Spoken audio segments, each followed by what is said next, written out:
Hello, everybody, and welcome to Blue Jays Today. We're your boys. We always got something to say with the Toronto Blue Jays. I'm your host, Nicholas Playlog. And I'm your host, Adam Peddle. And today, guys, we got to talk about Matt Chapman's market and how it is changing right now. A lot of teams seem to be very comfortable with their third base position, including maybe the Toronto Blue Jays. But where does that leave Matt Chapman? Matt Chapman's still a free agent, and he's not budging on that 9-figure deal. So we're going to talk about the dilemmas and dramas, and what are we going to see? Are we going to potentially see maybe him shift into a new sort of contract expectation, him and Scott Boras? We'll talk about it and more. Before we do, guys, make sure to like, comment, and subscribe to Blue Jays Today. Yeah, I mean, Matt Chapman and his whole market is a really interesting one because there was a time a few months back where it was looking like this guy was going to get paid $150, maybe even more than that. And at that price tag, we both and a lot of Toronto Blue Jays fans were saying, do not get anywhere near that level of money, which I fully agreed with, right? Yep. That is just a lot of money for a dude who at the end of the day was not super productive offensively speaking. But that market, it has just never really materialized. And if we flash over here and look at what's going on with the Seattle Mariners right now, they are the most recent team that has been linked to Matt Chapman, and they just aren't biting, right? They're saying that the asking price needs to drop significantly if they want anything to do with this dude. He is still looking at a 9-figure deal. Scott Boras is his agent, and he is standing firm with that. But there is going to come a time, considering we are less than a week away from the first game of spring training, there is going to come a time where that 9-figure deal, it's going to start looking more appealing to potentially go and get a 1-year deal worth $25 or $30 million with one team, prove it one more time, and then go back to the market. And if that happens, maybe the Toronto Blue Jays could be back in. Yeah, maybe, but I want to emphasize what you said there. They are not budging. Like that's what it is. Scott Boras, he's pretty stubborn, you know. He's got 4 big free agents. I think even 5 still pretty big free agents out on the board. Bellinger, Chapman, Blake Snell, right? And Montgomery still out there. He's got to get them signed, but none of these teams are moving. And what's funny, I want to bring up a little bit of the past where the Blue Jays actually offered him the 9-figure deal. Yeah. Way back when. You know, I totally get testing the market and seeing what other teams are going to offer, but at some point, you got to take whatever 9-figure deal you were looking for, man, because the Blue Jays offered it to you, and now, fast forward to where we are now, there's no way we're offering that, man. Well, I was just going to say, do you think that offer from the Toronto Blue Jays would still hold up today? Like the same offer, the same dollar amount? Yeah. I think after going through the market, I think it probably would, because now I think you're getting a little bit desperate, right? Well, no. I'm sorry. From the Toronto Blue Jays standpoint. Oh, do you think they would offer that would still be on the table? I don't think so. I think they realize that, look, who has the advantage right now? It's the teams. Right. Teams have all the advantages. Don't give in to what you previously offered. He turned it down. You're not going to offer that back. Plus, you've kind of already made some accommodations for your third base bag with IK Gaff and Turner coming in, and maybe, you got Escobar coming up play a little bit. You're okay with this year right now. I think the Blue Jays are more looking at maybe a 1-year deal, like you're saying. Yeah. But is that going to happen? We don't know yet. No, I'm on the same page with you there, man. I think for me, it's mostly about the accommodations, because at the end of the day, like, you already had it in your brain, you're not getting Matt Chapman back. When he turned down that deal, if you were Ross Atkins, you said, okay, moving on elsewhere. Yep. And you started making plans without him being part of the future. And that was going out and getting Justin Turner. And that was going out and getting IKF. So if he was to come back to you now, you were not offering over $100 million anymore. Now, it's like you got to find a way to fit him into your team. And I think that, it would be a 1-year deal. Now, I will, of course, admit, Matt Chapman is miles better than IKF, folks. We have the comparison up right here. I don't think anyone's surprised to see that there's a lot more green going on with Matt Chapman, and I will be the first one to admit I would 1,000% prefer Matt Chapman over at the third base bag. That still doesn't mean that I would want to pay him over $100 million, but obviously, if the price tag did come down and it was a 1-year deal, now it starts to look pretty appetizing to me. Yeah, absolutely. And, speaking of it coming down, there's got to be a few factors that play out here for it to come down, because you got to have the market get really, really small, right? Like I said off the top, a lot of major league teams right now kind of are situated pretty comfortably right now in their third base bag. I saw this article right here talking about the main 3 reasons why Matt Chapman, he's not even signing yet. And one of the reasons, number 3, is that, look at all these competitive teams right now that would pay a Matt Chapman. They all have a third baseman. They're all very comfortable. But right here, who could use an upgrade? You've got the Giants, you got the Blue Jays, you got the Mariners. Giants, we've heard a little bit about. They would make a great fit. I mean, they're trying to get back into the competitive window.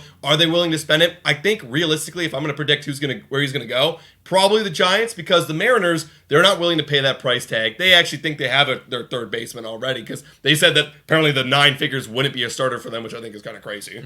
But the Blue Jays too, and for the reasons like we just said, the accommodations. So if you're looking at Matt Chapman, you're saying, hey, you know what? I'm not really feeling like I want to really lock down a long-term deal with the Giants. If that's not something where you personally want to go, and maybe it's not the right offer too, then maybe it does make the most sense where you have to now go for a 1-year deal. And look, I know Scott Boras has got a lot of pride. He wants to get his guys the big bucks. But I think at this point, you got spring training starting right now, put the pride aside. Focus on giving this guy a short-term deal, 1 year, and get him paid next offseason. Well, I'll be honest, man. I'm going to push back a little bit in the sense, I don't even think the Giants are going to bite. Whoa, time for your daily Betway breather. A quick reminder that the best place to bet is on Betway. Must be 19 years of age or older to play. In collaboration with iGaming Ontario, please bet responsibly. Now, back to the content. Like, I think at this point, like, there's just no reason to pay this guy over $100 million. Fair enough. Like, the only reason is that they would want to get back into the window, whereas, like, we're kind of already chilling. You know what I mean? Where in Mariners, yeah, they're kind of there-ish too. Maybe it makes sense for them, but Giants would be the only one where they really want to go for it. I feel like the only way that you do pay him something like that is if it is such a steal of a deal. Like, the prices come down so much that it turns into we need to accept, because Matt Chapman, he could be on our team for 6 years and we're only going to be paying him like $20 million a year, right? Yeah. But that's never going to happen because Scott Boras is the guy, and Scott Boras would realize then at that point, if that's where the price really is, then of course it needs to be a 1-year deal. And that's why I'm starting to really come around to the fact that Matt Chapman is going to sign a prove-it deal.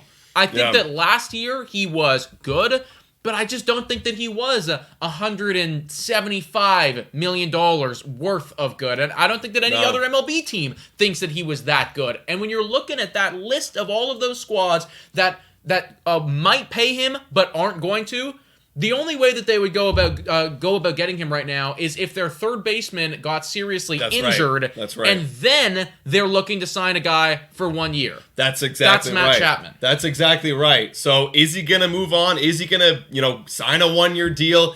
That's hard to say. I mean, there's still a lot of other Scott Boras' clients out there, like Blake Snell's still a guy that's out there. Montgomery's still a guy. Bellinger. I'm almost feeling like it makes sense for Bellinger to go back to Chicago, do a 1-year deal, prove it as well. And it does make sense if it does come around for Matt Chapman to go back with the Blue Jays on a prove it 1-year deal. I mean, the Blue Jays could use a third baseman like we've been saying. We'd gladly welcome him back if it was like, $25 million for Matt Chapman? We would absolutely do it.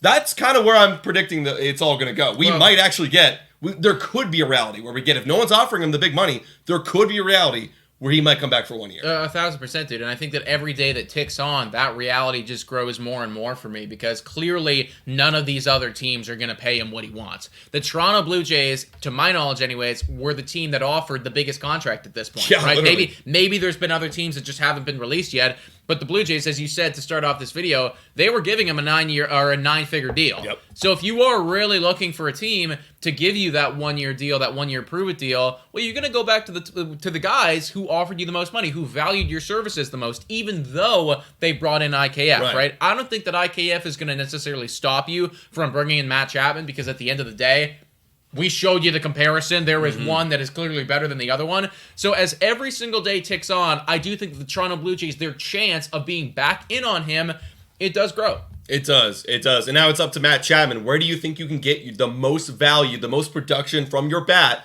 And which team is that? Is it going to be back with the Toronto Blue Jays?